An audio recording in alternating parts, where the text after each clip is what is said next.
Hello dear students, welcome back to the live commerce classes. In today's class, we are going to study about instruments of money market. ಇವತ್ತಿನ ಕ್ಲಾಸಲ್ಲಿ ನಾವೇನು ಮಾಡೋಣ, money market instruments ಯಾವಿದಾವೆ, ಸಾಧನಗಳು ಯಾವೇನಾದಾವೆ, ಒಂದು ಹಣದ ಮಾರುಕಟ್ಟೆಯ ಸಾಧನಗಳು ಯಾವುವು ಅನ್ನೋದನ್ನು ನೋಡೋಣ. ಮನಿ ಮಾರ್ಕೆಟ್ ಅಂದರೆ ಶಾರ್ಟ್ ಟರ್ಮ್ ಅವಧಿಗೆ ಹಣವನ್ನು ಪ್ರೊವೈಡ್ ಮಾಡೋದು, ಅದಕ್ಕೆ ನಾವೆಂತ ಕರಿತೀವಿ, ಮನಿ ಮಾರ್ಕೆಟನ್ನು ಕರಿತೀವಿ. ಸೊ ಈ ಮನಿ ಮಾರ್ಕೆಟಲ್ಲಿ ಬರ್ತಕ್ಕಂಥ ಇನ್ಸ್ಟ್ರೂಮೆಂಟ್ಗಳು ಯಾವ ಸಾಧನಗಳು, ಯಾವ ಒಂದು ಸಾಧನವನ್ನು ಬಳಸ್ಕೊಂಡು ನಾವು ಶಾರ್ಟ್ ಟರ್ಮ್ ಅಮೌಂಟನ್ನು ತೆಗೆದುಕೊಳ್ಬೋದು ಅನ್ನೋದನ್ನು ನೋಡೋಣ. ಓಕೆ, ಇದರಲ್ಲಿ ಬರ್ತಕ್ಕಂಥವು treasury bills, call money and money at short notice, commercial papers, certificates of deposits, commercial bills, bills rediscounting, inter corporate deposits, repo or reverse repo, inter bank participation certificate, securitised debt, and last one is money market mutual funds. ಇವ್ರ ಬಗ್ಗೆ ಏನು ಮಾಡೋಣ, ನಾವು ಡೀಟೇಲಾಗಿ study ಮಾಡೋಣ. Okay, first one, treasury bills.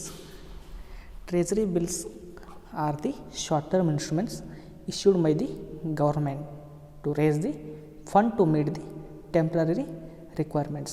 Treasury bills ಅಂದರೆ ಏನು, T bills ಅಂತ ಕೂಡ ಕರಿಬೋದು. ಟ್ರೆಜರಿ ಬಿಲ್ಸನ್ನು ಯಾರು ಇಶ್ಯೂ ಮಾಡ್ತಾರೆ, ಇದನ್ನು ಗೌರ್ಮೆಂಟ್ನವರು ಇಶ್ಯೂ ಮಾಡ್ತಾರೆ. These bills are issued by the reserve bank of India on behalf of government. ಇದನ್ನು ಯಾರು ಇಶ್ಯೂ ಮಾಡ್ತಾರೆ, ಗೌರ್ಮೆಂಟ್ ಅವರು ಇಶ್ಯೂ ಮಾಡಬೇಕಾಗಿತ್ತು. ಗೌರ್ಮೆಂಟ್ ಬಿಲ್ಸ್ಗಳು ಆದರೆ ಇವುಗಳನ್ನು ಇಶ್ಯೂ ಮಾಡೋರು ಯಾರು, ಆರ್ ಬಿ ಐನವರು. ಗೌರ್ಮೆಂಟ್ಸ್ ಅವರಿಗೆ ಬೀಳ್ತಕ್ಕಂಥ ಒಂದು ಡೆಫಿಸಿಟ್ ಆಗಿರ್ಬೋದು, ತಮ್ಮ ರಿಸಿಟ್ ಮತ್ತು ಎಕ್ಸ್ಪೆಂಡಿಚರನ್ನು ವ್ಯಾಲ್ಯೂ ಮಾಡಿದಾಗ ಇರ್ತಕ್ಕಂಥ ಗ್ಯಾಪನ್ನು ತುಂಬಿಕೊಳ್ಳಲಿಕ್ಕೆ ಅವ್ರು ಏನು ಮಾಡ್ತಾರೆ, ಟಿ ಬಿಲ್ಸ್ಗಳನ್ನು, ಟ್ರೆಜರಿ ಬಿಲ್ಸ್ಗಳನ್ನು ಇಶ್ಯೂ ಮಾಡ್ತಾರೆ. ಇವುಗಳನ್ನ ಇಶ್ಯೂ ಮಾಡೋ ಮುಖಾಂತರ ತಮ್ಮದಲ್ಲಿರ್ತಕ್ಕಂಥ ಒಂದು ಶಾರ್ಟ್ ಟರ್ಮ್ ಡೆಫಿಸಿಟನ್ನು ಕವರ್ ಮಾಡ್ಕೊಳ್ತಾರೆ. ಓಕೆ, ಇದು ಕೂಡ ಒಂದು ವರ್ಷದ ಅವಧಿ ಒಳಗಡೆ ಪೇಡ್ ಮಾಡಬೇಕಾಗಿರ್ತಕ್ಕಂಥ ಒಂದು ಬಿಲ್ಸ್ ಅಂತ ಹೇಳ್ಬೋದು. ಇಲ್ಲೇನಾಗುತ್ತೆ, ಟ್ರೆಜರಿ ಬಿಲ್ಸಲ್ಲಿ ಗೌರ್ಮೆಂಟ್ನವ್ರು ಏನು ಮಾಡ್ತಾರೆ, ಆ್ಯಟ್ ಡಿಸ್ಕೌಂಟಲ್ಲಿ ಟಿ ಬಿಲ್ಸ್ಗಳನ್ನ, ಟ್ರೆಜರಿ ಬಿಲ್ಸ್ಗಳನ್ನ ಇಶ್ಯೂ ಮಾಡ್ತಾರೆ. ಫಾರ್ ಎಕ್ಸಾಂಪಲ್, ಒಂದು 10,000 ಮುಖಬೆಲೆಯ ಬಿಲ್ ಇದೆ ಅಂದಮೇಲೆ ಅದನ್ನು 9,000ಗೆ ಇಶ್ಯೂ ಮಾಡ್ತಾರೆ. ಆಮೇಲೆ ಅದನ್ನು ರಿಫಂಡ್ ಮಾಡುವಾಗ ಅಟ್ ಪಾರ್ ವ್ಯಾಲ್ಯೂ, ಅಂದರೆ ಅದು ಬುಕ್ ವ್ಯಾಲ್ಯೂ ಏನಿದೆಲ್ಲ ಆ ವ್ಯಾಲ್ಯೂ ಮೇಲೆ ಅಮೌಂಟನ್ನು ರಿಟರ್ನ್ ಮಾಡ್ತಾರೆ. 10,000 ರಿಟರ್ನ್ ಮಾಡ್ತಾರೆ. ಗೌರ್ಮೆಂಟಿಂದ ನಾವು ಪರ್ಚೇಸ್ ಮಾಡುವಾಗ 9,000ಗೆ ಪರ್ಚೇಸ್ ಮಾಡ್ತೀವಿ. ಗೌರ್ಮೆಂಟ್ ಅವರು ಅದನ್ನು ರಿಟರ್ನ್ ತೆಗೆದುಕೊಂಡು ತಮ್ಮ ಅವಧಿ ಮುಗಿದಲ್ಲಿ ನಮಗೇನು ಅಮೌಂಟನ್ನು ಪೇ ಮಾಡ್ತಾರಲ್ಲ, ಆವಾಗ 10,000 ಅಟ್ ಪಾರ್ ವ್ಯಾಲ್ಯೂ ಮೇಲೆ ಕೊಡ್ತಾರೆ. ಓಕೆ, ಟ್ರೆಜರಿ ಬಿಲ್ಸಲ್ಲಿ ಸೆಕ್ಯೂರ್ಡ್ ಬಿಲ್ಸ್ ಅಂತ ಹೇಳ್ಬೋದು. ಯಾಕಂದರೆ ಇಲ್ಲಿ ಗೌರ್ಮೆಂಟ್ ಅವರು ಇದನ್ನು ಇಶ್ಯೂ ಮಾಡೋದ್ರಿಂದ, ಆರ್ ಬಿ ಐನವರು ಇಶ್ಯೂ ಮಾಡೋದ್ರಿಂದ ಇಲ್ಲಿ ಯಾವುದೇ ರೀತಿಯ ಒಂದು ಮೋಸ ಆಗೋದಕ್ಕೆ ಇರೋದಿಲ್ಲ. ಸೊ ಗೌರ್ಮೆಂಟ್ ಅವರು ಇದನ್ನು ಹೊಣೆ ಹೊರೋದ್ರಿಂದ ಇಲ್ಲಿ ನಾವು ಸೆಕ್ಯೂರ್ ಅಂತ ಇದನ್ನು ಹೇಳಬಹುದು. ಟ್ರೆಜರಿ ಬಿಲ್ಸಲ್ಲಿ ನಮ್ಮ ಭಾರತದಲ್ಲೂ ಅಷ್ಟೇ ಅಲ್ಲದೆ ಅಮೇರಿಕಾದಲ್ಲೂ ಕೂಡ ಟ್ರೆಜರಿ ಬಿಲ್ಸನ್ನು ಇಶ್ಯೂ ಮಾಡ್ತಾರೆ. ಅಮೇರಿಕಾದಲ್ಲಿ ಅತ್ಯಂತ ಸೆಕ್ಯೂರ್ಡ್ ಟ್ರೆಜರಿ ಬಿಲ್ಸ್ಗಳನ್ನ ಇಶ್ಯೂ ಮಾಡ್ತಾರೆ ಅಂತ ನಾವು ಹೇಳ್ಬೋದು. ದೇಶದಲ್ಲಿ ಏನಾದರೂ ಶೇರ್ ಮಾರ್ಕೆಟಲ್ಲಿ ಏರುಪೇರಾದರೆ ಆವಾಗ ಏನು ಮಾಡ್ತಾರೆ, ಇನ್ವೆಸ್ಟರ್ಸ್ ಅವರು ಅಮೇರಿಕನ್ ಟ್ರೆಜರಿ ಬಿಲ್ಸಲ್ಲಿ ಇನ್ವೆಸ್ಟ್ಮೆಂಟ್ ಮಾಡ್ತಾರೆ. ಈ ರೀತಿ ಅಮೇರಿಕನ್ ಟ್ರೆಜರಿ ಬಿಲ್ಸ್ ಅಷ್ಟು ಸೆಕ್ಯೂರ್ ಆಗಿದೆ ಅಂತ ನಾವು ಹೇಳ್ಬೋದು. ಓಕೆ, ಟ್ರೆಜರಿ ಬಿಲ್ಸ್ ಅಂದರೆ ಏನು ಅಂತ ಅರ್ಥ ಆಯ್ತಲ್ಲ. ಈಗ ಅದರ ಗುಣಲಕ್ಷಣಗಳು ಏನಿದಾವೆ, ಫೀಚರ್ಸ್ ಆಫ್ ಟ್ರೆಜರಿ ಬಿಲ್ಸ್ ಏನಿದಾವೆ ಅನ್ನೋದನ್ನು ನೋಡೋಣ. First one, treasury bills are negotiable. This bills are the negotiable means transferable. ಇದನ್ನು ನಾವು ಬದಲಾಯಿಸ್ಬೋದು, ಬೇಗನೆ ಹಣದ ರೂಪಕ್ಕೆ ಬದಲಾಯಿಸ್ಬೋದು. ಇದರ ಅವಧಿ ಕೂಡ ಒಂದು ವರ್ಷದ ಒಳಗಡೆ ಇರುತ್ತೆ. ನಮಗೆ ಬೇಕಾದಾಗ ಅದನ್ನು ರಿಟರ್ನ್ ಮಾಡಿ ನಮ್ಮ ಅಮೌಂಟನ್ನು ನಾವು ರಿಸೀವ್ ಮಾಡ್ಕೊಳ್ಬಹುದು. ಓಕೆ, ಇದರ ಅವಧಿ ಏನಿದೆ, treasury bills 91 days to 364 days. Treasury ಬಿಲ್ಸಲ್ಲಿ ನಾವು 2 ರೀತಿಯ ಅವಧಿಗಳನ್ನು ಡಿವೈಡ್ ಮಾಡ್ತೀವಿ. ಒಂದು 91 days ಬಿಲ್ ಅಂತ ಹೇಳ್ಬೋದು, ಮತ್ತೊಂದು 364 days. ಈ ಅವಧಿ ಒಳಗೆ ನಾವು ಬಿಲ್ಲನ್ನು ರಿಟರ್ನ್ ಪೇ ಮಾಡಬೇಕು. ಬಿಲ್ಲನ್ನು ಖರೀದಿ ಮಾಡಿದ ಮೇಲೆ 91 days ಆದಮೇಲೆ ಅದು ಮ್ಯಾಚೂರ್ಡ್ ಆಗುತ್ತೆ. ಆವಾಗ ಗೌರ್ಮೆಂಟ್ ಅವರು ನಮಗೆ ಅಮೌಂಟನ್ನು ಅಟ್ ಪಾರ್ ವ್ಯಾಲ್ಯೂ ಮೇಲೆ, ಅದರ ಮುಖಬೆಲೆ ಮೇಲೆ ಅಮೌಂಟನ್ನು ಕೊಟ್ಟು ಮತ್ತೆ ರಿಟರ್ನ್ ತೆಗೆದುಕೊಳ್ತಾರೆ. ಮತ್ತೊಂದು 364 days ಬಿಲ್ ಅಂತ ಹೇಳ್ಬೋದು. ಇದು 364ನೇ ದಿನದ ಬಿಲ್ಲು. 364 ದಿನ ಆದಮೇಲೆ ಆಟೋಮೆಟಿಕ್ಕಾಗಿ ನಮ್ಮ ಬಿಲ್ ಏನಾಗುತ್ತೆ, ಮ್ಯಾಚ್ಯೂರ್ ಆಗುತ್ತೆ. ಸೊ ಆವಾಗ ಅವರು ನಮ್ಮ ಮುಖಬೆಲೆ ಮೇಲೆ ನಮಗೆ ಅಮೌಂಟನ್ನು ಕೊಟ್ಟು ಬಿಲ್ಸನ್ನು ರಿಸೀವ್ ಮಾಡ್ಕೊತಾರೆ. Second point, they have higher degree of liquidity. Treasury bills ಏನಾಗಿದ್ದಾವೆ, ಹೈಯರ್ ಡಿಗ್ರಿ ಆಫ್ ಲಿಕ್ವಿಡಿಟಿ ಅಂದರೆ ಅತಿ ಹೆಚ್ಚಿನ ಒಂದು ಬದಲಾವಣೆ ಆಗ್ತಕ್ಕಂಥ ಲಿಕ್ವಿಡ್ ಪೊಸಿಷನನ್ನು ಹೊಂದಿದೆ. ಬೇಗನೆ ನಾವು ಇದನ್ನು ಹಣಕ್ಕೆ ಕನ್ವರ್ಟ್ ಮಾಡಬಹುದು. And third one, they are shorter duration. Treasury ಬಿಲ್ಸ್ಗಳೇನಾಗಿದ್ದಾವೆ, ಕಡಿಮೆ ಅವಧಿಯನ್ನು ಹೊಂದಿವೆ. 91 ಡೇಸ್ ಆಗಿರ್ಬೋದು ಅಥವಾ 364 ಡೇಸ್ ಆಗಿರ್ಬೋದು, ಯಾವುದಾದ್ರೂ ಒಂದು ಬಿಲ್ಲನ್ನು ನಾವು ಖರೀದಿ ಮಾಡ್ಬೋದು. ಇವು ಕಡಿಮೆ ಅವಧಿಯ ಬಿಲ್ಗಳಾಗಿವೆ. ಆದಷ್ಟು ಬೇಗನೆ ಮ್ಯಾಚೂರ್ ಹೊಂದಿ ನಮ್ಮ ಅಮೌಂಟನ್ನು ನಮಗೆ ರಿಟರ್ನ್ ಮಾಡುತ್ತವೆ ಅಂತ ಹೇಳಬಹುದು. Okay, next fourth one, they R characterised by low transaction cost. ಈ ಟ್ರೆಜರಿ ಬಿಲ್ಸ್ಗಳನ್ನು RBI ಗೌರ್ಮೆಂಟ್ ಪರವಾಗಿ ಇಶ್ಯೂ ಮಾಡೋದ್ರಿಂದ ಇಲ್ಲಿ ಟ್ರಾನ್ಸಾಕ್ಷನ್ ಕಾಸ್ಟ್ ಕೂಡ ಕಡಿಮೆ ಇದೆ. ಅತಿ ಸರಳವಾಗಿ ನಾವು ಇವುಗಳನ್ನು ಪಡೆದುಕೊಳ್ಬೋದು ಅಂತ ಹೇಳಬಹುದು. Last one, no risk in default. Treasury ಬಿಲ್ಸ್ಗಳನ್ನು ಗೌರ್ಮೆಂಟ್ನವರ ಪರವಾಗಿ RBI ಇಶ್ಯೂ ಮಾಡೋ ಮುಖಾಂತರ ಇಲ್ಲೇನಾಗುತ್ತೆ, ಇವು ಗೌರ್ಮೆಂಟ್ ಬಿಲ್ ಅಂತ ಹೇಳ್ಬೋದು. ಸೊ ಅದಕ್ಕೋಸ್ಕರ ಇಲ್ಲಿ ಯಾವುದೇ ರೀತಿ ರಿಸ್ಕ್ ಇರೋದಿಲ್ಲ, ರಿಸ್ಕ್ ಕಡಿಮೆ ಇರುತ್ತೆ ಅಂತ ನಾವು ಹೇಳ್ಬೋದು. ಓಕೆ, ಇದು ಟ್ರೆಜರಿ ಬಿಲ್ಸ್ ಫೀಚರ್ಸ್ ಅಂತ ಹೇಳ್ಬೋದು. Second one, call money and money at short notice. ನಿಮಗೆಲ್ಲ ಗೊತ್ತಿದೆ, ಏನು ಮಾಡ್ತಾರೆ ಬ್ಯಾಂಕ್ನವರು RBIನಲ್ಲಿ, ಯಾವುದೇ ಕಮರ್ಷಿಯಲ್ ಬ್ಯಾಂಕ್ ಆಗಿರಲಿ, RBIನಲ್ಲಿ ಏನು ಮಾಡಬೇಕಾಗುತ್ತೆ, ಸ್ಟ್ಯಾಟ್ಯೂಟರಿ ರಿಸರ್ವ್ಗಳನ್ನು, CRRನ ಕ್ಯಾಶ್ ರಿಸರ್ವ್ ರೇಷಿಯೋಗಳನ್ನು ಇಡಬೇಕಾಗುತ್ತೆ. ಸೊ ಇಲ್ಲೇನಾಗುತ್ತೆ, ಕ್ಯಾಶ್ ರಿಸರ್ವ್ ರೇಷಿಯೋ ಅಂದರೆ ಯಾವುದೇ ಒಂದು ಕಮರ್ಷಿಯಲ್ ಬ್ಯಾಂಕ್ RBIನಲ್ಲಿ ಇಡ್ತಕ್ಕಂಥ ಒಂದು ರಿಸರ್ವೇಷನ್ಗೆ ನಾವು ಕ್ಯಾಶ್ ರಿಸರ್ವ್ ಅಂತ ಕರಿತೀವಿ. ಸೊ ಆ ರಿಸರ್ವ್ ಇಡಬೇಕಾದ್ರೆ ಬ್ಯಾಂಕ್ಗಳಲ್ಲಿ ಏನಾದರೂ ಶಾರ್ಟೇಜ್ ಇದ್ದರೆ ಅಂಥ ಸಮಯದಲ್ಲಿ ಏನು ಮಾಡುತ್ತೆ, ಒಂದು ಬ್ಯಾಂಕ್ ಇನ್ನೊಂದು ಬ್ಯಾಂಕ್ ಹತ್ರ ಕಡಿಮೆ ಅವಧಿಗೆ ಲೋನ್ನ ತೆಗೆದುಕೊಳ್ಳುತ್ತೆ. ಸೊ ಅಂಥ ಲೋನ್ಗೆ ನಾವು ಏನಂತ ಕರಿತೀವಿ, ಕಾಲ್ ಮನಿ ಅಂತ ಕರಿತೀವಿ. ಈ ಲೋನ್ಗೆ ನಾವು ಕಾಲ್ ಮನಿ ಅಂತ ಕರಿತೀವಿ. ಸೊ ಇಂಥ ಒಂದು ಲೋನ್ಗೆ ಕಾಲ್ ಲೋನ್, ಇದ್ರ ಮೇಲೆ ಹಾಕ್ತಕ್ಕಂಥ ಇಂಟ್ರೆಸ್ಟ್ಗೆ ಕಾಲ್ ರೇಟ್ ಅಂತ ಕರಿತೀವಿ. ಒಂದು ಬ್ಯಾಂಕು ತನ್ನ ಕ್ಯಾಶ್ ರಿಸರ್ವ್ ರೇಷಿಯೋ CRRನ್ನು RBIನಲ್ಲಿ ಡಿಪಾಸಿಟ್ ಮಾಡಲಿಕ್ಕೆ ಅವಶ್ಯಕತೆ ಇದ್ದಾಗ ತೆಗೆದುಕೊಂಥ ಲೋನು ಕಾಲ್ ಮನಿ ಲೋನು. ಓಕೆ, ಇದು ಕೂಡ ಕಡಿಮೆ ಅವಧಿಯನ್ನು ಹೊಂದಿದೆ, 1 ವರ್ಷದ ಒಳಗಿನ ಅವಧಿಯನ್ನು ಹೊಂದಿದೆ. ಓಕೆ, ಹಾಗಾದರೆ ಕಾಲ್ ಮನಿ ಗುಣಲಕ್ಷಣಗಳೇನಿದ್ದಾವೆ ಅನ್ನೋದನ್ನು ಸ್ಟಡಿ ಮಾಡೋಣ. Call rates or inter bank interest rates. Call ಮನಿಯನ್ನು ನಾವು ಎಲ್ಲಿಂದ ರಿಸೀವ್ ಮಾಡ್ತೀವಿ, ಒಂದು ಬ್ಯಾಂಕ್ನವರು ಇನ್ನೊಂದು ಬ್ಯಾಂಕ್ ಹತ್ರ ರಿಸೀವ್ ಮಾಡ್ತಾರೆ. ಯಾವ ಉದ್ದೇಶಕ್ಕಾಗಿ, ತಮಗೆ ಬೇಕಾದಂಥ ರಿಸರ್ವೇಷನ್, RBIಯಲ್ಲಿ ಇರ್ತಕ್ಕಂಥ ರಿಸರ್ವೇಷನನ್ನು ತೆಗೆದುಕೊಳ್ಳಲಿಕ್ಕೆ, ರಿಸರ್ವೇಷನ್ನ ರೆಡಿ ಮಾಡಲಿಕ್ಕೆ ಲೋನ್ ತೆಗೆದುಕೊಳ್ತಾರೆ. ಸೊ ಒಂದು ಬ್ಯಾಂಕ್ ಇನ್ನೊಂದು ಬ್ಯಾಂಕ್ ಮಧ್ಯೆ ಲೋನ್ನ ತೆಗೆದುಕೊಳ್ಳೋದ್ರಿಂದ ಇಂಟರ್ ಬ್ಯಾಂಕ್ ರೇಟಲ್ಲಿ ಅಪ್ಲೈ ಆಗುತ್ತೆ. ಒಂದು ಬ್ಯಾಂಕ್ ಮಧ್ಯೆ ಮತ್ತು ಇನ್ನೊಂದು ಬ್ಯಾಂಕ್ ಮಧ್ಯೆ ಇರ್ತಕ್ಕಂಥ ಬ್ಯಾಂಕಿಂಗ್ ರೇಟೇ ಅಪ್ಲೈ ಆಗುತ್ತೆ ಅಂತ ನಾವು ಹೇಳ್ಬೋದು. And next one, influence the other financial markets. ಇಲ್ಲಿ ಏನಾಗುತ್ತೆ, ನಾವು ಹಣವನ್ನು ಶಾರ್ಟ್ ಟರ್ಮ್ ಅವಧಿಗೆ ಅವರು ಕರೆ ಮಾಡಿದಾಗ ವಾಪಸ್ ನಾವು ಪೇಡ್ ಮಾಡ್ತೀವಿ. ಅದು ಒಂದು, ಈಗ ಫಾರ್ ಎಕ್ಸಾಂಪಲ್ ನಾನೇನು ಮಾಡ್ತೀನಿ, ನನ್ನ ಫ್ರೆಂಡ್ ಹತ್ರ 1,000 ರೂಪಾಯಿನ ತೊಗೊಳ್ತೀನಿ. ಸೊ ಅವಾಗ ನಾವೇನು ಮಾಡ್ತೀವಿ, ಅವನು ಕೇಳಿದ ತಕ್ಷಣ ನಾನು ಅಮೌಂಟನ್ನು ರೀಫಂಡ್ ಮಾಡ್ತೀನಿ. ಇದಕ್ಕೆ ನಾವೇನಂತ ಕರಿತೀವಿ, ಕಾಲ್ ಮನಿ ಅಂತ ಕರಿತೀವಿ. ಸೊ ಹೀಗಿರೋದ್ರಿಂದ ಬೇರೆ ಬೇರೆ ಫೈನಾನ್ಷಿಯಲ್ ಮಾರ್ಕೆಟ್ಗಳು ಕೂಡ ಇದರಿಂದ ಪ್ರಭಾವಿತ ಆಗುತ್ತವೆ ಅಂತ ನಾವು ಹೇಳಬಹುದು. And next one, highly volatile. Call money market ಏನಾಗ್ತಾ ಇರುತ್ತೆ, ಹೈಲಿ ವೋಲಟೈಲ್ ಅಂದರೆ ಚೇಂಜ್ ಆಗ್ತಾ ಇರುತ್ತೆ. ಯಾಕಂದರೆ ಕ್ಯಾಶ್ ರಿಸರ್ವ್ ರೇಷಿಯೋ ಇಯರ್ಲಿ ಒಂದು ಸಲ ಮಾತ್ರ ಮಾಡೋದ್ರಿಂದ ಅಲ್ಲಿ ನಾವು ಡಿಪಾಸಿಟ್ನ ಮಾಡೋ ಸಮಯದಲ್ಲಿ ಮಾತ್ರ ಕಾಲ್ ಮನಿನ ತೊಗೊಳ್ತೀವಿ, ಆಮೇಲೆ ಅದನ್ನು ಪೇಡ್ ಮಾಡ್ತೀವಿ. ಹೀಗಾಗಿ ಇದು ಇಯರಿಂದ ಇಯರ್ಗೆ ಇಂಟ್ರೆಸ್ಟ್ ರೇಟ್ ಚೇಂಜ್ ಆಗುತ್ತೆ ಅಂತ ಹೇಳ್ಬೋದು. ಅದೇ ರೀತಿಯಾಗಿ ಇಯರಿಂದ ಇಯರ್ಗೆ ಅಮೌಂಟ್ ಕೂಡ ಚೇಂಜ್ ಆಗುತ್ತೆ ಅಂತ ನಾವು ಹೇಳ್ಬೋದು. ನಮ್ಮ ರಿಸರ್ವೇಷನ್ ಏನು ಇಡಬೇಕಾಗತ್ತಲ್ಲ, ಅದರ ಆಧಾರದ ಮೇಲೆ ನಮ್ಮದಿಗೆ ಇರ್ತಕ್ಕಂಥ ಫೈನಾನ್ಷಿಯಲನ್ನು ನಾವು ಸ್ಟಡಿ ಮಾಡಿದ ಮೇಲೆ ಇರ್ತಕ್ಕಂಥ ಅಮೌಂಟನ್ನು ಮಾತ್ರ ನಾವು ಲೋನ್ ಮುಖಾಂತರ ತೊಗೊಳ್ತೀವಿ. ಸೊ ಹೀಗಾಗಿ ಇದು ಚೇಂಜ್ ಆಗ್ತಾ ಇರುತ್ತೆ ಅಂತ ನಾವು ಹೇಳ್ಬೋದು. And next one, influenced by seasonal variations. ಆಗ್ತಕ್ಕಂಥ ಕೆಲವೊಂದು ಸೀಸನಲ್ ಚೇಂಜ್ಗಳು, ಬರ್ತಕ್ಕಂಥ ಒಂದು ಬದಲಾವಣೆಗಳ ಆಧಾರವಾಗಿ ನಾವು ಕಾಲ್ ಮನಿಯನ್ನು ರಿಸೀವ್ ಮಾಡ್ಕೊಳ್ತೀವಿ. ಇಲ್ಲೂ ಕೂಡ ಸೇಮ್, ನಮ್ಮ ಹತ್ತಿರ ಇರ್ತಕ್ಕಂಥ ಅಮೌಂಟು ಏನು ನಮಗೆ ಗ್ಯಾಪ್ ಇದೆ, ಆ ಗ್ಯಾಪ್ ಅಮೌಂಟನ್ನು ಮಾತ್ರ ನಾವು ಲೋನಾಗಿ ರಿಸೀವ್ ಮಾಡ್ಕೊಳ್ತೀವಿ. ಸೊ ಇಯರಿಂದ ಇಯರ್ಗೆ ಮಾತ್ರ ಇದು ಚೇಂಜ್ ಆಗ್ತಾ ಹೋಗುತ್ತೆ ಅಂತ ನಾವು ಹೇಳಬಹುದು. And also determine liquidity. ಇದು ಕೂಡ ಏನಾಗಿದೆ, ಕಾಲ್ ಮನಿ ಓವರ್ ನೈಟ್ ಅಂತ ಹೇಳ್ಬೋದು. ಒಂದು ರಾತ್ರಿ ಅಥವಾ ಒಂದು ದಿನ, ಒಂದು ತಿಂಗಳು, ಈ ರೀತಿ ನಾವು ಬೇಗನೆ ಇದನ್ನು ರೀಫಂಡ್ ಮಾಡ್ತೀವಿ. ಸೊ ಇದು ಹೈಲಿ ಲಿಕ್ವಿಡಿಟಿ ಆಗಿದೆ. ಇದು ಕೂಡ ಲಿಕ್ವಿಡಿಟಿಯನ್ನು ಹೊಂದಿದೆ ಅಂತ ನಾವು ಹೇಳ್ಬೋದು. ಇದು call money market or call money or money at short notice. Okay, next one, commercial papers. Commercial papers ಅಂದರೆ a commercial paper is a short-term promissory note. It is unsecured. It can be transferred by endorsement, and also it is negotiable and can be delivered with a fixed maturity period. ಇಲ್ಲಿ ಏನಾಗುತ್ತೆ, commercial papers ಅಂದರೆ ಏನು, ಯಾವುದೇ ಒಂದು organisation ಆಗಿರ್ಬೋದು ಅಥವಾ ಯಾವುದೇ ಒಂದು ಉದ್ಯಮ ಆಗಿರ್ಬೋದು, ಅಲ್ಲಿ ಏನಾಗುತ್ತೆ ಅವರಿಗೆ ಕೆಲವೊಂದು ಹಣದ ಅವಶ್ಯಕತೆ ಇರುತ್ತೆ. ಸೊ ಆ ಸಮಯದಲ್ಲಿ ಅವ್ರು ಏನು ಮಾಡ್ತಾರೆ, ಕೆಲವೊಂದು ಪ್ರಾಮಿಸರಿ ನೋಟ್ಸ್ಗಳನ್ನು, ಭರವಸೆಯ ನೋಟ್ಸ್ಗಳನ್ನ ಬಿಡುಗಡೆ ಮಾಡೋ ಮುಖಾಂತರ ತಮ್ಮ ಹಣವನ್ನು, ತಮಗೆ ಬೇಕಾದಂಥ ಹಣವನ್ನು ಇನ್ನೊಬ್ಬರಿಂದ ಪಡ್ಕೋತಾರೆ. ಸೊ ಇಲ್ಲೇನಾಗುತ್ತೆ, ಫಾರ್ ಎಕ್ಸಾಂಪಲ್ ಎ ಅನ್ನೋ ವ್ಯಕ್ತಿಗೆ 10,000 ಅಮೌಂಟ್ ಅವಶ್ಯಕತೆ ಇದೆ. ಸೊ ಅವನೇನು ಮಾಡ್ತಾನೆ, ಬಿ ಅನ್ನೋ ವ್ಯಕ್ತಿಯಿಂದ 10,000 ಅಮೌಂಟನ್ನು ರಿಸೀವ್ ಮಾಡ್ಕೊಳ್ತಾನೆ. ಅದಾದಮೇಲೆ ಅವನೇನು ಮಾಡ್ತಾನೆ, ಅದೇ ಅಮೌಂಟನ್ನು ಎ ಅನ್ನೋ ವ್ಯಕ್ತಿ ಸಿ ಅನ್ನೋ ವ್ಯಕ್ತಿಗೂ ಕೂಡ ಟ್ರಾನ್ಸ್ಫರ್ ಮಾಡ್ಬೋದು. ಇದೇನಾಗುತ್ತೆ, ಟ್ರಾನ್ಸ್ಫರ್ ಆಗತಕ್ಕಂಥ ಒಂದು ಸಿಚುವೇಷನನ್ನು, ಒಂದು ಅಂಶವನ್ನು ಹೊಂದಿದೆ. ಅದೇ ರೀತಿಯಾಗಿ ಇದು ಅಷ್ಟೊಂದು ಸೆಕ್ಯೂರ್ಡ್ ಅಲ್ಲ, ಅನ್ಸೆಕ್ಯೂರ್ಡ್ ಅಂತ ನಾವು ಹೇಳಬಹುದು. ಇದನ್ನು ನಾವು ಯಾವಾಗ ಪೇಡ್ ಮಾಡಬೇಕಾಗುತ್ತೆ, ಮ್ಯಾಚುರಿಟಿ ಪೀರಿಯಡ್.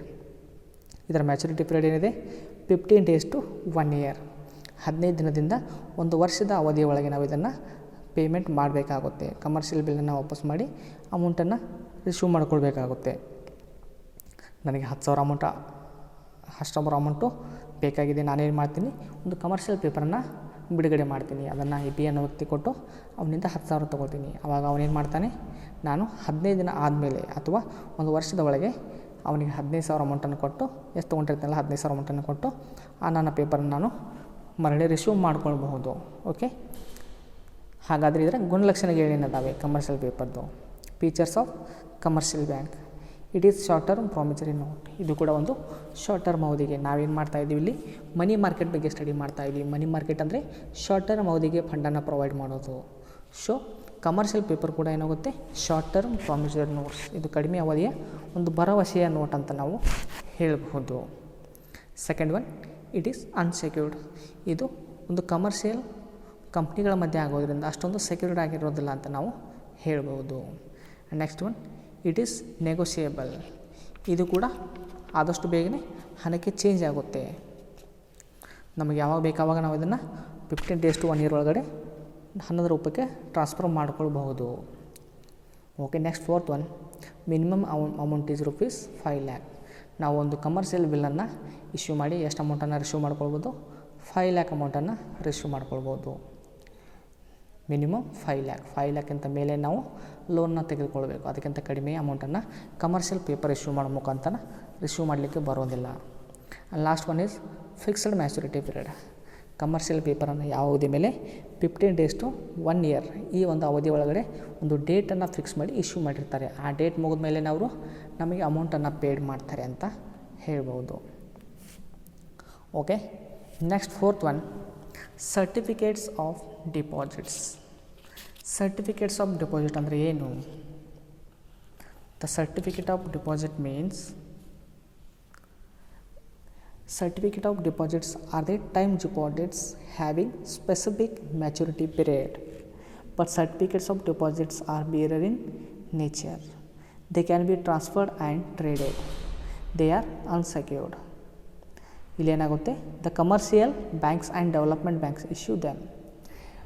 ಇದನ್ನು ಕೂಡ ಕಮರ್ಷಿಯಲ್ ಬ್ಯಾಂಕ್ನವರು ಇಶ್ಯೂ ಮಾಡ್ಬೋದು ಅಥವಾ ಟ್ರೇಡರ್ಸ್ ಅವರು ಕೂಡ ಇಶ್ಯೂ ಮಾಡ್ಬೋದು. ಯಾವ ರೀತಿ ಸರ್ಟಿಫಿಕೇಟ್ ಆಫ್ ಡಿಪಾಸಿಟ್ಸ್ ಅಂದರೆ, ಒಂದು ಬ್ಯಾಂಕ್ನವ್ರಿಗೆ ಏನಾಗುತ್ತೆ, ಸ್ಟ್ಯಾಟ್ಯೂಟರಿ ಲಿಕ್ವಿಡಿಟಿ ರೇಷಿಯೋ, ಅದೇ ರೀತಿಯಾಗಿ cash liquidity ratio, cash reserve ratio ಅವಶ್ಯಕತೆ ಇರುತ್ತೆ. ಸೊ ಅಂಥ ಸಮಯದಲ್ಲಿ ಅವರು ಈ ಕಾಲ್ ಮನಿಯನ್ನು ಕೂಡ ಇಶ್ಯೂ ಮಾಡ್ಬೋದು, ಅದರ ಜೊತೆಗೇ ಸರ್ಟಿಫಿಕೇಟ್ ಆಫ್ ಡಿಪಾಸಿಟ್ಗಳನ್ನ ಕೂಡ ಇಶ್ಯೂ ಮಾಡ್ಬೋದು. ಈ ಡಿಪಾಸಿಟ್ ಸರ್ಟಿಫಿಕೇಟ್ಗಳನ್ನ ಪರ್ಚೇಸ್ ಮಾಡಿಕೊಂಡು ಅವರಿಗೆ ನಾವು ಅಮೌಂಟನ್ನು ಕೊಡ್ತೀವಿ. ಸೊ ಆ ಅಮೌಂಟನ್ನು ನಾವೇನು ಮಾಡ್ತೀವಿ, ನಮ್ಮ ಅವಧಿ ಮುಗಿದ ಮೇಲೆ, not less than 90 days and not more than 1 year, 90 ದಿನದಿಂದ 1 ವರ್ಷದ ಅವಧಿಯ ಒಳಗೆ ಅದನ್ನು ಸರ್ಟಿಫಿಕೇಟ್ನವ್ರಿಗೆ ರಿಟರ್ನ್ ಮಾಡಿ ನಮ್ಮ ಅಮೌಂಟನ್ನು ನಾವು ಪಡ್ಕೊಳ್ತೀವಿ.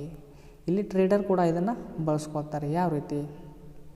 ಟ್ರೇಡರ್ ಅವರು ಇಂಟರ್ನ್ಯಾಷನಲ್ ಟ್ರೇಡ್ ಮಾಡುವಾಗ ಅಥವಾ ಟ್ರೇಡ್ ಮಾಡುವಾಗ ಈ ಸರ್ಟಿಫಿಕೇಟ್ ಆಫ್ ಡಿಪಾಸಿಟ್ ಕೂಡ ಬಳಸ್ಕೊಂಡು ತಮ್ಮ ವ್ಯಾಪಾರವನ್ನು ಮಾಡ್ಬೋದು ಅಂತ ನಾವು ಇಲ್ಲಿ ಹೇಳ್ಬೋದು. ಅದೇ ರೀತಿಯಾಗಿ ಬ್ಯಾಂಕ್ನವರು ಕೂಡ ತಮಗೆ ಬೇಕಾದಂಥ SLR ಮತ್ತು CRRಗಳನ್ನು ಪಡೆದುಕೊಳ್ಳೋ ಸಮಯದಲ್ಲೂ ಕೂಡ ಇವುಗಳನ್ನು ಇಶ್ಯೂ ಮಾಡ್ಬೋದು. ಓಕೆ, ಸರ್ಟಿಫಿಕೇಟ್ಸ್ ಆಫ್ ಡಿಪಾಸಿಟ್ ಅಂದರೆ ಏನಂತ ಅರ್ಥ ಆಯಿತು.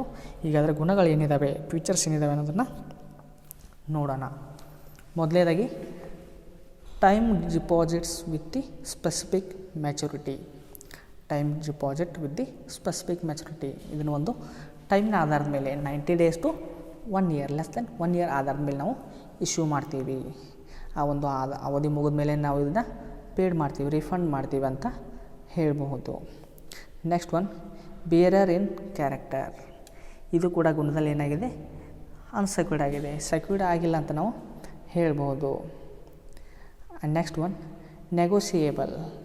ಇದು ನಮಗೆ ಬೇಕಾದಾಗ ಫ್ರಮ್ 90 to 1 year ಒಳಗಡೆ, 90 days to 1 year ಒಳಗಡೆ ನಮ್ಗೆ ಬೇಕಾದಾಗ ನಾವು ಇದನ್ನು ಹಣದ ರೂಪಕ್ಕೆ, ಮನಿ ರೂಪಕ್ಕೆ ಟ್ರಾನ್ಸ್ಫರ್ ಮಾಡ್ಕೊಳ್ಬೋದು, ಕನ್ವರ್ಟ್ ಮಾಡ್ಕೊಳ್ಬಹುದು. Next one, unsecured. ಇದು ಅನ್ಸೆಕ್ಯೂರ್ಡ್ ಆಗಿದೆ, ಇಲ್ಲಿ ಯಾವುದೇ ರೀತಿಯ ಒಂದು ಕಡಿಮೆ ಸೆಕ್ಯೂರಿಟಿ ಇದೆ ಅಂತ ನಾವು ಹೇಳ್ಬೋದು. Next one, no maximum limit. Certificate of ಡಿಪಾಸಿಟನ್ನು ಇಶ್ಯೂ ಮಾಡಿಕೊಂಡು ನಮಗೆ ಎಷ್ಟು ಬೇಕು ಅಷ್ಟು ಅಮೌಂಟನ್ನು ನಾವು ರಿಸೀವ್ ಮಾಡ್ಕೊಳ್ಬೋದು. ಇಲ್ಲಿ ಯಾವುದೇ ಒಂದು ಮ್ಯಾಕ್ಸಿಮಮ್ ಲಿಮಿಟ್ ಇಲ್ಲ ಅಂತ ನಾವು ಹೇಳ್ಬೋದು. Okay, next one, commercial bills. The commercial bill is A self liquidating instrument. It carries low risk. It is negotiable short-term instrument.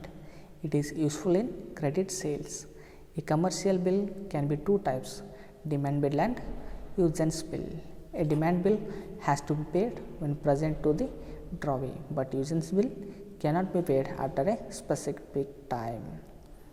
Commercial bill ಅಂದರೆ ಏನು, ಇದನ್ನು ನಾವು ನಮ್ಮ ಸ್ವಂತ ಒಂದು ಅವಶ್ಯಕತೆಗಾಗಿ, ಒಂದು ಕಂಪ್ನಿಯ ಸ್ವಂತ ಅವಶ್ಯಕತೆಗಾಗಿ, ಇಂಡಸ್ಟ್ರಿ ಅವಶ್ಯಕತೆಗಾಗಿ ಇಶ್ಯೂ ಮಾಡ್ಬೋದು. ಇದರಲ್ಲಿ 2 ರೀತಿ ಬರುತ್ತೆ, ಒಂದು ಡಿಮ್ಯಾಂಡ್ ಬಿಲ್, ಮತ್ತೊಂದು ಯೂಸೆನ್ಸ್ ಬಿಲ್.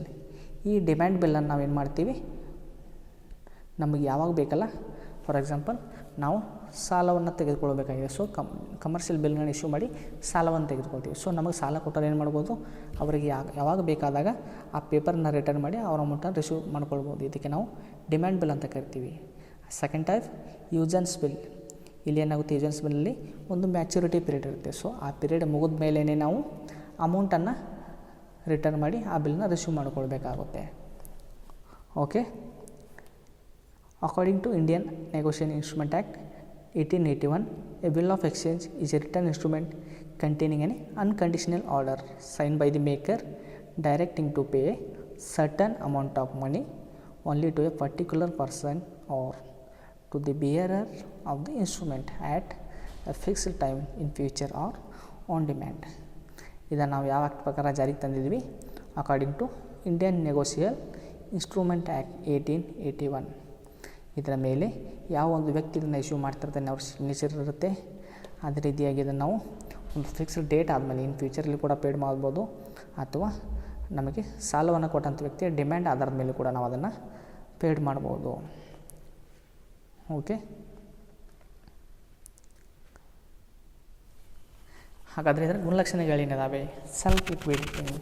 ಇದು ಒಂದು ಕಂಪ್ನಿ ಅಥವಾ ಒಂದು ಉದ್ಯಮಿಯ ತನ್ನ ಸ್ವಂತ ಹಣದ ಬಳಕೆಗಾಗಿ, ತನ್ನ ಸ್ವಂತ ಕಡಿಮೆ ಅವಧಿಯ ಖರ್ಚುಗಳನ್ನು ನಿಭಾಯಿಸಿಕೊಳ್ಳಲು ಇಶ್ಯೂ ಮಾಡುತ್ತೆ. ನೆಗೋಷಿಯೇಬಲ್, ಇವು ಬೇಗನೆ ಹಣದ ರೂಪಕ್ಕೆ ಕನ್ವರ್ಟ್ ಆಗೋ ಗುಣಲಕ್ಷಣಗಳನ್ನು ಹೊಂದಿವೆ. ಇವು ಶಾರ್ಟ್ ಟರ್ಮ್ ಫಂಡ್ ಆಗಿರೋದ್ರಿಂದ ಬೇಗನೆ ನಾವು ಹಣದ ರೂಪಕ್ಕೆ ಕನ್ವರ್ಟ್ ಮಾಡ್ಕೊಳ್ಬಹುದು. Used in credit sales. ಒಂದು ಕ್ರೆಡಿಟ್ ಆಧಾರದ ಮೇಲೆ ಸೇಲ್ಸನ್ನು ಮಾಡುವಾಗ, ಉದ್ರಿ ಸಾಲವನ್ನು ಮಾರಾಟ ಮಾಡುವಾಗ ನಾವು ಇವುಗಳನ್ನು ಬಳಸ್ಕೊಳ್ತೀವಿ. ಒಬ್ಬ ವ್ಯಕ್ತಿಯಿಂದ ನಾವು ಪರ್ಚೇಸ್ ಮಾಡ್ತೀವಿ, ಆ ಸಮಯದಲ್ಲಿ ನಮ್ಮ ಹತ್ರ ಹಣ ಇರೋದಿಲ್ಲ. ಸೊ ಅವಾಗ ನಾವೇನು ಮಾಡ್ತೀವಿ, ಅವನಿಗೆ ಈ ಕಮರ್ಷಿಯಲ್ ಬಿಲ್ಲನ್ನು ಕೊಟ್ಟು ಗೂಡ್ಸನ್ನು ಖರೀದಿ ಮಾಡ್ಕೊಳ್ತೀವಿ. ಕೆಲವೊಂದು ದಿನದ ಮೇಲೆ ಮ್ಯಾಚುರಿಟಿ ಪೀರಿಯಡ್ ಆದಮೇಲೆ ಅಥವಾ ಅವನ ಒಂದು ಬೇಡಿಕೆ ಆಧಾರದ ಮೇಲೆ ನಾವು ಅವುಗಳನ್ನ ಪೇಡ್ ಮಾಡ್ತೀವಿ. Okay, last one, cash rediscounted. ಇಲ್ಲೂ ಕೂಡ ಏನಾಗುತ್ತೆ, ಆ್ಯಟ್ ಡಿಸ್ಕೌಂಟ್ ರೇಟ್ ಮೇಲೆ ನಾವು ಕೊಟ್ಟಿರ್ತೀವಿ. ಸೊ ಅವುಗಳನ್ನ ಒಬ್ಬ ವ್ಯಕ್ತಿಗೆ ನಾವು 10,000 ಕೊಟ್ಟಿರ್ತೀವಿ. ಆತ ನಮಗೆ ಬೇಕಾದಾಗ ಕೊಡಬೇಕಾದಾಗ ನಾವೇನು ಮಾಡ್ತೀವಿ, ಆತನಿಗೆ 10% ಡಿಸ್ಕೌಂಟ್ ಕೊಡ್ತೀನಿ, ಆದಷ್ಟು ಬೇಗ ನನ್ನ ಹಣವನ್ನು ರಿಫಂಡ್ ಮಾಡುವಂಥ ಅವನಿಗೆ ಒಂದು ಆಫರ್ ಕೊಡ್ತೀವಿ. ಸೊ ಇವುಗಳನ್ನ ರೀಡಿಸ್ಕೌಂಟ್ ಆಧಾರದ ಮೇಲೆ ಕೂಡ ನಾವು ಇಶ್ಯೂ ಮಾಡ್ತೀವಿ. Okay, and next one, bills rediscounting scheme, BRS ಅಂತ ಹೇಳ್ಬೋದು. RBI stopped discounting scheme of bills from the 1981, but permitted the commercial banks to rediscount the bills with one another as well as with approved financial institutions including primary dealer and DFHI, Discount and Finance House of India. ಈ commercial bills discounting ಸ್ಕೀಮ್ಗಳನ್ನು RBIನವರು 1981 ಒಳಗಡೆ cancel ಮಾಡಿದ್ದಾರೆ. ಆದರೆ ಕೆಲವೊಂದು commercial ಬ್ಯಾಂಕ್ಗಳಿಗೆ ಇದನ್ನು ಕೊಟ್ಟಿದ್ದಾರೆ. ಅವರು ತಮ್ಮ ಅವಶ್ಯಕತೆಗಳನ್ನು ಈಡೇರಿಸ್ಕೊಳ್ಳೋದಕ್ಕೋಸ್ಕರ ಡಿಸ್ಕೌಂಟಿಂಗ್ ಆಧಾರದ ಮೇಲೆ ಅವುಗಳನ್ನು ಇಶ್ಯೂ ಮಾಡ್ಬೋದು ಅಂತ ಹೇಳ್ಬೋದು. Next one, inter corporate deposits. The companies having P1 plus credit rating can borrow short-term funds from other companies through the intercorporate deposits. There are two types of intercorporate deposits. One is fixed rate and another one is floating rate. The minimum period of deposit is 7 days to maximum 364 days. Intercorporate deposit ಅಂದರೆ ಏನು? ಒಂದು bank, ಒಂದು ಸಂಸ್ಥೆ ಅಥವಾ ಒಂದು bank ಅಥವಾ ಒಂದು ಉದ್ದಿಮೆಯ ಒಂದು ಡಿಪಾರ್ಟ್ಮೆಂಟ್ ಇನ್ನೊಂದು ಡಿಪಾರ್ಟ್ಮೆಂಟ್ ಒಳಗಡೆ ಡಿಪಾಸಿಟನ್ನು ಮಾಡೋದು. ಇದಕ್ಕೆ ನಾವೆಂತ ಕರಿತೀವಿ? ಇನ್ಕಾರ್ಪೊರೇಟ್ ಡಿಪಾಸಿಟ್ ಅಂತ ಕರಿತೀವಿ. ಇಲ್ಲಿ ಕೂಡ ಎರಡು ರೀತಿಯ ರೇಟ್ಗಳು ಬರುತ್ತೆ. ಒಂದು fixed rate of inter corporate deposit and other one is floating ಅಂದರೆ ಚೇಂಜ್ ಆಗ್ತಕ್ಕಂಥ. ಮಾರ್ಕೆಟಲ್ಲಿ ಏನು ಇಂಟ್ರೆಸ್ಟ್ ರೇಟ್ ಇದೆ ಆ ರೀತಿ ಇಯರ್ಲಿ ಚೇಂಜ್ ಆಗ್ತಾ ಹೋಗುತ್ತೆ, ಮಂತ್ಲಿ ಚೇಂಜ್ ಆಗುತ್ತೆ ಹೋಗುತ್ತೆ. ಆ ರೇಟ್ ಮೇಲೂ ಕೂಡ ಇದನ್ನು ಇಶ್ಯೂ ಮಾಡ್ತೀವಿ. ಅದೇ ರೀತಿಯಾಗಿ ಫಿಕ್ಸ್ಡ್ ಒಂದು ಮ್ಯಾಚುರಿಟಿ ಪೀರಿಯಡನ್ನು ಫಿಕ್ಸ್ ಮಾಡಿ ಆ ಡೇಟ್ಗೆ ಇಂತಿಷ್ಟು ಅಮೌಂಟನ್ನು ಕೊಡಬೇಕು ಅಂತ ಹೇಳಿ ಆ ರೀತಿಯಾಗಿ ಕೂಡ ನಾವು ಇವುಗಳನ್ನು ಇಶ್ಯೂ ಮಾಡ್ಕೋಬಹುದು. Okay, next one, repo or reverse repo. Repo is short term for repurchase agreement.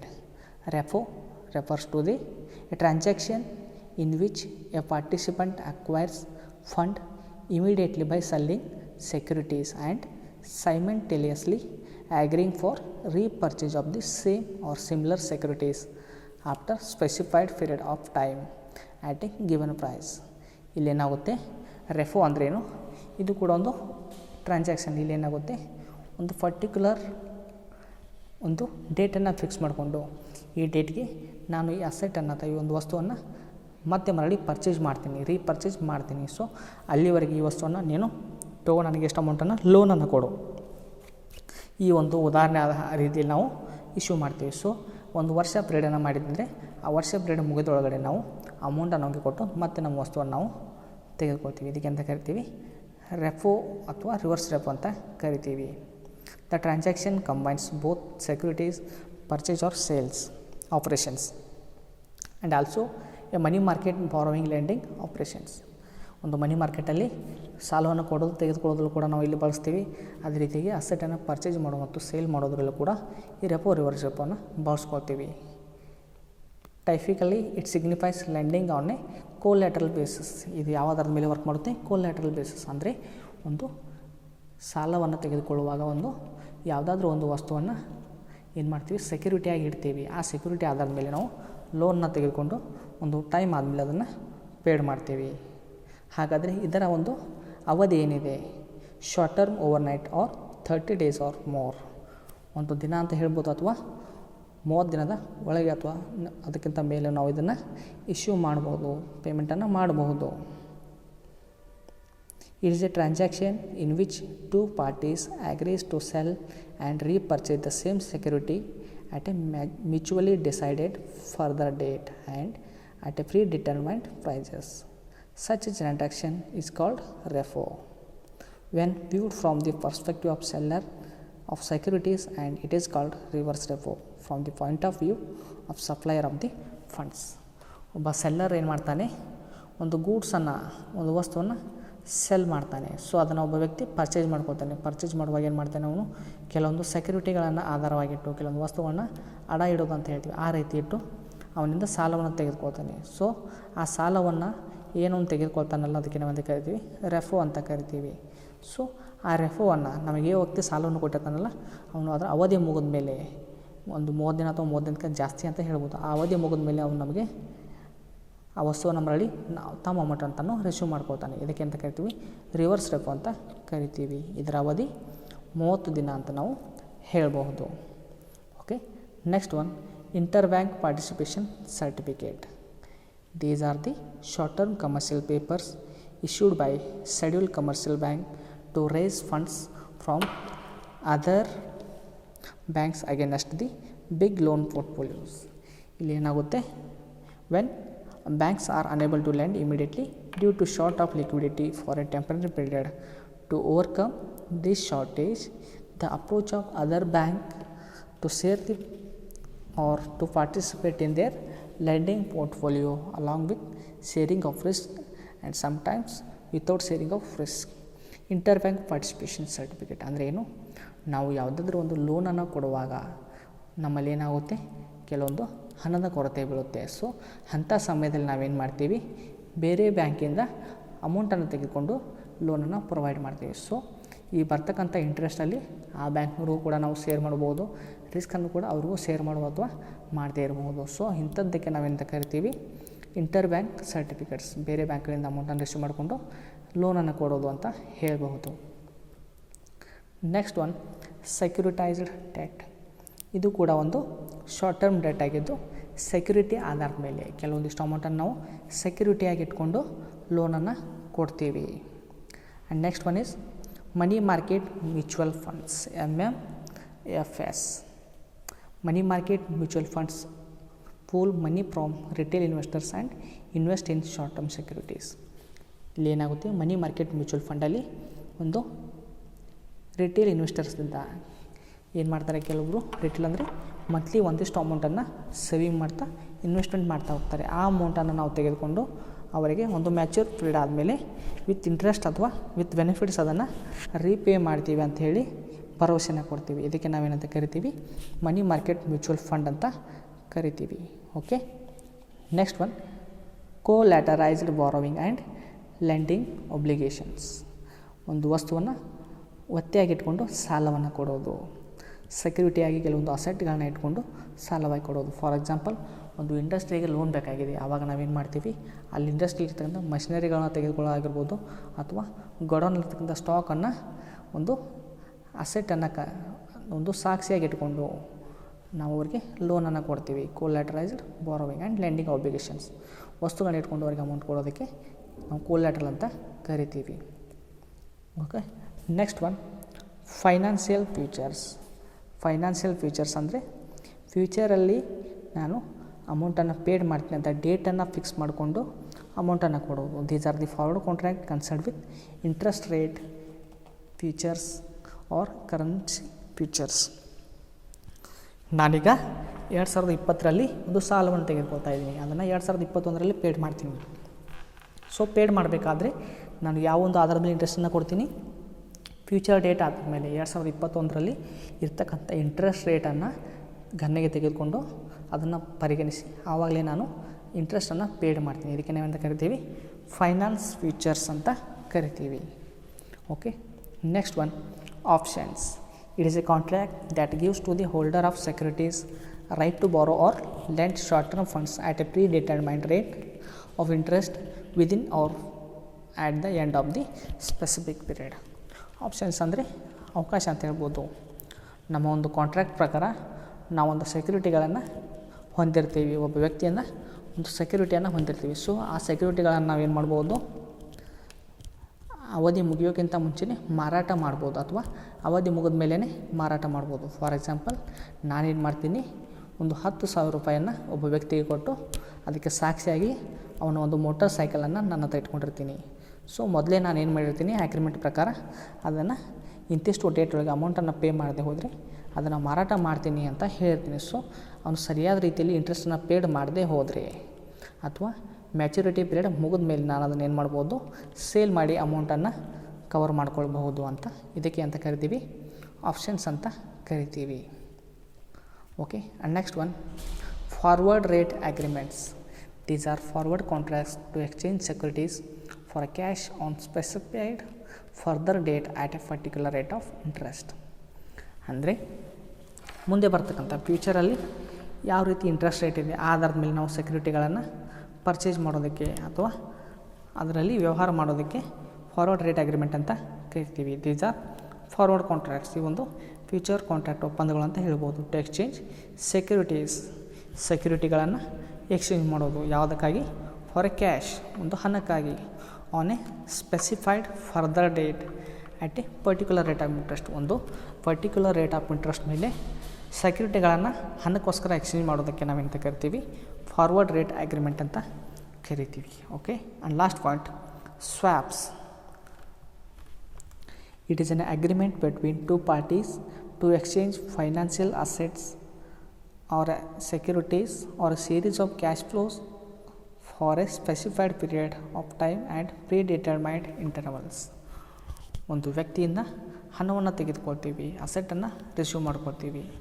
ಯಾವುದೋ ಒಂದು ಆಧಾರದ ಮೇಲೆ ಮೊದಲು ಫಿಕ್ಸ್ ಮಾಡಿದಂಥ ಒಂದು ರೇಟ್ ಆಧಾರದ ಮೇಲೆ, ಆ ರೇಟ್ ಆಧಾರ ಮೇಲೆ ಅವುಗಳನ್ನು ರಿಸೀವ್ ಮಾಡಿಕೊಂಡು ಮ್ಯಾಚುರಿಟಿ ಪೀರಿಯಡ್ ಮುಗಿದ ಮೇಲೆ ಅವುಗಳನ್ನು ರಿಟರ್ನ್ ಮಾಡಿ ನಮ್ಮ ಅಮೌಂಟನ್ನು ರಿಸೀವ್ ಮಾಡ್ತೀವಿ. ನಾವು ರಿಸೀವ್ ಮಾಡಿದಂಥ ಅಮೌಂಟು ಪ್ರಿನ್ಸಿಪಲ್ ಫಸ್ಟ್ ಇಂಟ್ರೆಸ್ಟ್ ಯಾವ ಆಧಾರದ ಮೇಲೆ ಇರುತ್ತೆ, ಮೊದಲನೇ ಫಿಕ್ಸ್ ಮಾಡಿದಂಥ ಒಂದು ಆಧಾರದ ಮೇಲೆ ಇರುತ್ತೆ ಅಂತ ಹೇಳ್ಬೋದು.